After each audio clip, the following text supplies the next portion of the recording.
All right, I don't have any injuries for you. Guys are healthy and going, so time's yours. Coach, first question is about you, which I know is a topic you love to talk about. But your colleagues, players, even before this run began, have always said that you have an aura when you walk in a room that you're in command, you're a leader.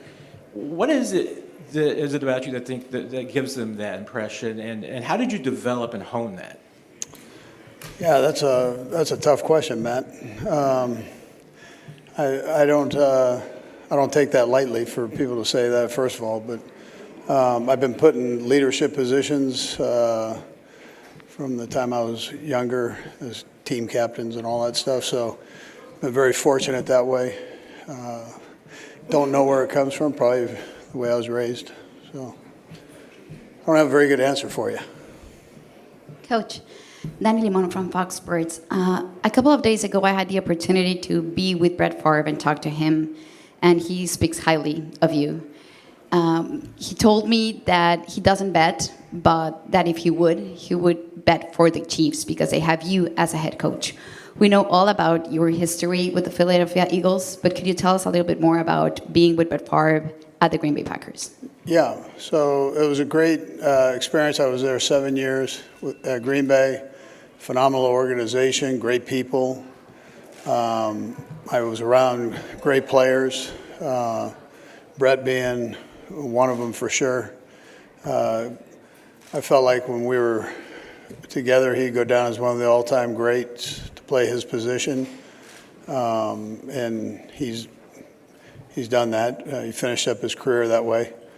Also around Reggie White, who I felt the same way about, Sterling Sharp the same way about. So we had a ton of these real good players there, and just very fortunate to have had that opportunity. I worked for Mike Holmgren there, who at the time I didn't think anybody did it better as a head coach, or I had a hard time believing anybody did it better. And heck, I've been coaching now for a couple of years as a head coach, and I still feel that same way. So, yeah.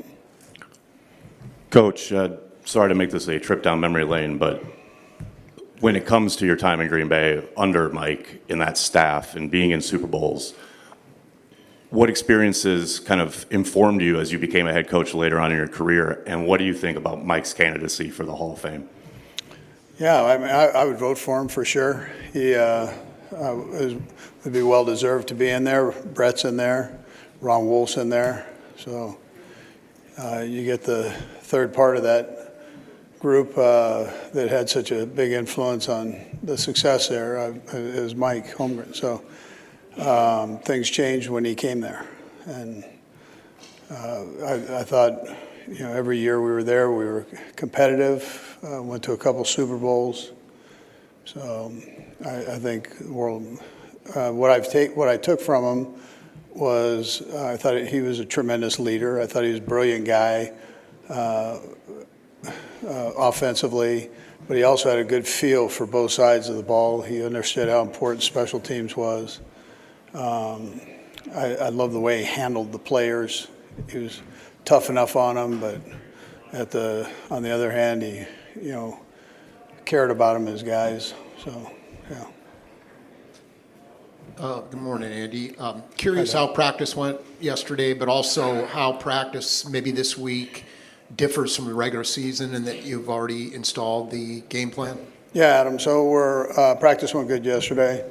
We're just going back through and trying to polish things up here this week. Still working hard, but we're going to polish things up from last week, and it'll be a normal late season Thursday today. So, Coach, here for La Perrada, Mexico. Ever since you got Patrick Mahomes, you've beaten Vic Fangio run defenses 9 out of 9 times. What are the intricacies in his game that make you to have such a clear upper hand over him? Or is there anything you'd like to share about that, or is it just the fact that you have Patrick Mahomes and he doesn't? Yeah, it's great. It's great to have Patrick Mahomes. So I'm not going to slight that part. He's a great player. Will go down, I'm sure, as he finishes his career. He's still young in this thing, but as he finishes his career, he'll be one of the greats to, if not the greatest, to have done it. But so that definitely helps. I don't want to slight the coaches and his teammates. He's got some good players that he's able to deal the ball to, and whether it's throwing it to him or handing it to him, those big offensive linemen that are helping him out. He appreciates those guys. Took him out to a nice steak dinner the other night, so he appreciates all those guys. And then he's been blessed to have some good defenses that support the other side of him there. So it takes a group, but he's definitely a great one. Yes. Coach Taylor Jawann, Bussin' with the boys. This side here. Oh, Right right here. here. Oh, right here in front. I got guys raising their hand. Recently, on an episode of Bussin' with the Boys, John Gruden said that you were his biggest rival when it came to play calling in Green Bay. For you, at your point in your career, who do you think is your biggest rival from another head coach standpoint? Play calling wise, like defensively or offensively? Either one. Yeah. Or is Well, it this guy we're playing this week is a pretty good defensive coordinator. And I feel like I can't get rid of him. It seems like every year he's once or twice or three times he's there, and he does a great job. And then I always say Bill Belichick is probably the best coach I've ever had a chance to go against, and my career as a head coach. So. I've enjoyed watching the Lions this year and the job that their offensive coordinator did there. And now he's the head coach at Chicago. You're doing good, though, man. Yeah. Andy, over here. As a historian of the game with the Hall of Fame selection, Jim Tyre, the legendary Texan in chief that played offensive lineman, one of the greatest players to not be in the Hall of Fame, according to plenty of people. Just as a historian of the game, your thoughts on his impact and if you think he should be worthy of that selection. I missed the first part of it. Jim Tyre. Yeah. Jim Tyre. Yeah. Yeah. So you see these guys that get slighted a bit that aren't in the Hall of Fame. I mean, there's some older guys that with their records, whether it was shortened by war or whatever, that they haven't been able to get in. His is a unique story, but I think if you just take the purity of his play, I think he probably, he should be in the Hall of Fame. So if you kind of exclude the other things, he should be in there for sure. Good morning, Coach. A couple of years ago, Chad Henne went out on top winning a Super Bowl ring as Patrick Mahomes' backup. What did Chad bring to the quarterback room, in terms of experience, and how much did he help out Patrick Mahomes? And then the second part of the question relates to Carson Wentz. You brought him in. He's at a different stage of his career, has an opportunity to learn behind Patrick Mahomes, but yet I talked to him yesterday. He has a wonderful attitude about where he's at in his career because he's resurrected it. And what does he bring to the quarterback room? Yeah. Chad was a pleasure to have been around, great leadership ability. I thought he was great for Patrick, just to have a sounding board. And then when he got in the game, everybody had confidence in him. So he came in some tough situations, and we didn't feel we had to change a whole lot of things when he stepped in. So it was great. I mean, great kid. As far as Wentz goes, I basically say the same things there. He just hasn't had that opportunity necessarily to step in with the ones yet, but he's a great kid, works hard. I joke to him about his size. He's a huge kid, and if he can't play quarterback, I throw him in at tight end. So he's a good one, good kid. Andy, in the Super Bowl, the fact that you're playing in a game of this importance, does it change your aggressiveness on fourth down in the red zone and how you handle OT? Yeah, well, as well as I do, Philly stays aggressive on their fourth downs. And they've got a good offense. So I think on the other side of that, you do the same. You'd stay aggressive within reason on fourth downs. We've done that throughout the season, but that really ups itself when you're playing against a good team that likewise does it. Coach, obviously making it to the Super Bowl is a very big deal. How do you balance enjoying the Super Bowl, enjoying the 2-week lead up, but then also keeping it, business when it comes to practice and everything like that, not only individually as a player, but also as a team? Yeah, you understand that it's about the game. It's not about all of this. It's important for you guys, and it's important for the league and the fans for this. But the most important thing for the football players and coaches is that you function well in the biggest game of the year. And you want to do that every week. But the magnitude of this is there are two teams standing, so we all know that. And you're playing for a championship there. So it's important that you focus in on the game plan, how you handle it, so you can master it by the time you get to Sunday.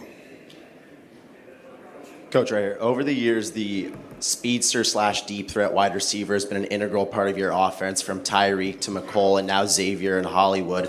Why do you think this type of player has been so critical for your offense? We've got a good blend of speed and some possession type receivers, if you put them in that box. And